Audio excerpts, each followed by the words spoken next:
Ninawakaribisha wapenzi watazamaji wa hichi kituo ili niwapakulie yale yote ambayo yametendeka. Mimi ni mtangazaji wako Bwana Ezra. Nimerudi kabisa. Sasa niko kamili kuwachambulia taarifa ambazo zimetendeka. Hizi taarifa ambazo ninawaeleza si za leo, ila zilitendeka wiki jana, kipindi ambapo nilikuwa mbali kidogo, na nimeona ni heri tuweze kuzizungumzia ili uweze kuelewa kile ambacho kinaendelea mashinani. Watu wa Ukambani hawataki mchezo. Eneo ama ukipenda ngome ambayo Stephen Kalonzo Musyoka ambaye ni miongoni mwa wale ambao wanataka kuwania kiti cha uraisi mwaka 2027 hawataki mchezo. MCA mmoja alitwangwa nusura afariki alipotaja kwamba William Ruto tutam na hataki story za Kalonzo Musyoka. Acha niwaulize watu wa Ukambani bana, how is the situation? How is the situation? Situation ya hii tutam iko aje bana? Yaani walitwanga MCA mpaka wengine wanasema kwamba uwa yeye, piga yeye kabisa, uwa. Asa hebu acha nikuulize, kama huyu ni MCA anapigwa hivi na raia, sasa wewe raia ukisema tutam hapo mashinani utafanyiwa nini? Kwanza kabla hatujaenda mbali, nitakuwa nimekosea sana kama sitaweza kuwauliza, je, wewe ni team tutam or team one term for President Ruto? Nikimaanisha team tutam, wewe unasupport William Ruto achaguliwe tena. Nikimaanisha one term, wewe unasema kwamba William Ruto 2027 aende nyumbani, mwingine aje. Sasa huyu MCA alikuwa kwenye mazishi, na haya mazishi akapewa nafasi azungumze. Badala ya kutoa rambirambi na kufariji familia ambayo ilikuwa imepoteza mpendwa wao, yeye akaanza kusema kwamba William Ruto tutam, William Ruto achaguliwe tena. Waacha nikuambie, wananchi walimuona uo. Aliona uo mbaya sana. Na kuambia hii Kenya mambo yamebadilika. Sasa kama huyu ni MCA anatwangwa hivi, na wewe?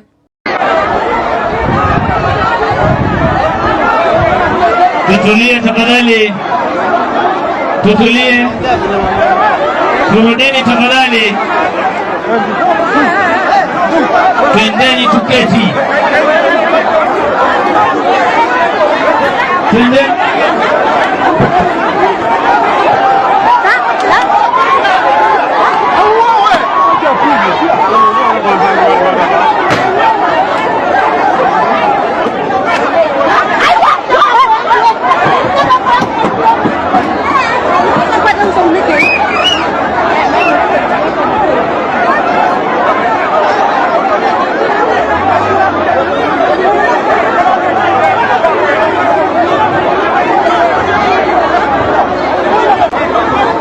Kumbe mambo yametendeka kipindi ambapo nilikuwa mbali bana.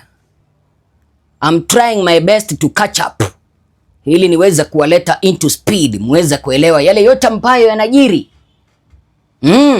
Lazima tuelewe ni kipi ambacho kinaendelea pale mashinani, na ndio maana niko hapa sasa. Siondoki nienda mahali popote. Kwenye hii kanda ninataka niweze kukuchambulia, nikueleze ni kwa nini wananchi wa Ukambani waliamua kumuona huyu MCA kwa kusema Ruto tutam. Mimi ni Bwana Ezra.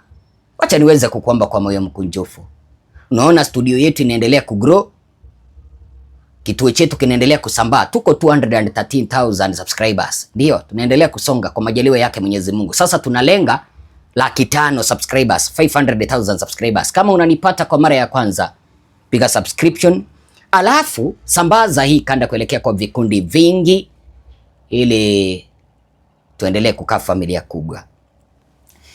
Kitu cha kwanza ambacho unapaswa kujua kilichosababisha ndugu hawa na dada hawa kutoka upande wa Ukambani Kitui wakamtandika huyu MCA ni kwa sababu anamdharau Kalonzo Musyoka. Hata kana kwamba unachukia Kalonzo, hata kana kwamba unachukia Matiang'i, hata kana kwamba unachukia Gachagua, hata kana kwamba unachukia Eugene Wamalwa, hata kana kwamba unachukia yani kiongozi yeyote upinzani, hauwezi ukaenda kwenye mazishi uanze kumchafulia jina. Kila mtu yuko na wafuasi wake. Unaweza ukaona Kalonzo eti kwamba hana wafuasi lakini yuko na wafuasi. Sasa huyu bwana kwenye mazishi alisema kwamba hataki kusikia stori za Kalonzo na akasema Ruto 2 term. Na hii ni ngome ya Kalonzo. Wananchi wakasema kwamba haya ni madharau. Mnawezaje mkadharau Kalonzo nyumbani? Naanza kusema 2 term. Kalonzo anaweza akapataje tiketi ya kuwania uraisi 2027 kipindi ambapo wewe hapa nyumbani ndio unaongoza vuguvugu ambalo linasema 2 term? Haiwezekani. Toka mtwanga. Kwa hivyo sababu ya kwanza ambayo iliweza kufanya huyu MCA Kawon akapigwa kwa kusema 2 term, hii ni ngome ya Kalonzo. Na ngome ya Kalonzo inapaswa kukua ngome ya Kalonzo. It can't be infiltrated. Number 2. Bad economy. Unaona hichi kiangazi ambacho kiko hapa nje, kiangazi cha jua. Vile kumbuka kwamba wananchi wako na kiangazi cha pesa. Na mtu mwenye ameweza kufanya mpaka kuna kiangazi cha pesa ni Bwana Ruto. Ameharibu uchumi. Mpaka sasa hivi hata kupata chakula nyumbani ni ngumu. Watoto kusoma mashuleni hata karo hakuna. Nikiangalia pale nje naona watoto wameweza kutumwa karo. Watoto wengi hawajaweza kurudi shuleni. Wengine hawajaweza kujiunga na grade 10. Alafu utapata mwingine anasema 2 term na hajafanyiwa chochote. Utasema 2 term kipindi ambapo economy ni mbaya. Utaona uo mbaya sana. Number 3. Unfulfilled campaign promises. Kwenye mazishi Ruto kipindi kimoja aliweza kuambia wananchi kwamba atatimiza hili, atatimiza lile. Atainua wananchi kutoka hapa chini awapeleke bottom. Hayo ameweza kuyalenga. Siku hizi anasema kwamba atapeleka wananchi Singapore. Wewe hebu jiulize, kama unasema 2 term, hebu jiulize. Ruto alisema kwamba atatutoa bottom atupeleke up. Kama hajaweza kututoa bottom atupeleke up, ni kitu gani ambacho kinakudanganya kwamba atatoa Kenya third world country aipeleke first world country?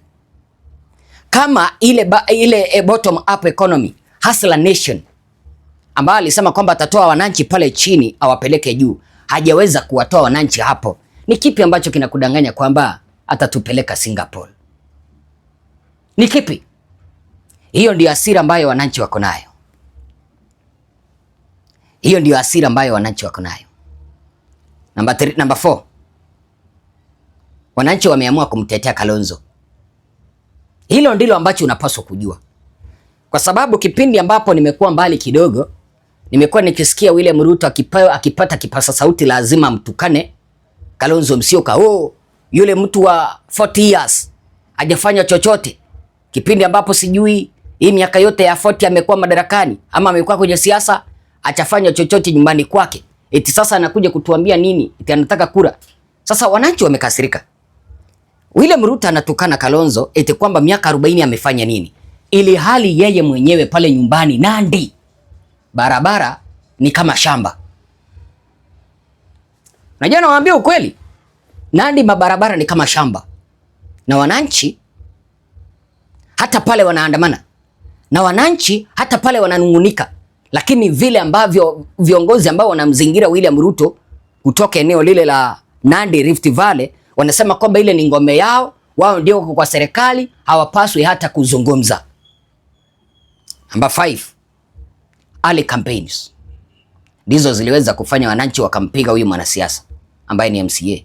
Utapigaje kampeni za mapema kipindi ambapo hamjaweza kutimiza chochote? Barabara ni mbovu, kazi hamna. Alafu nataka kutuambia nini?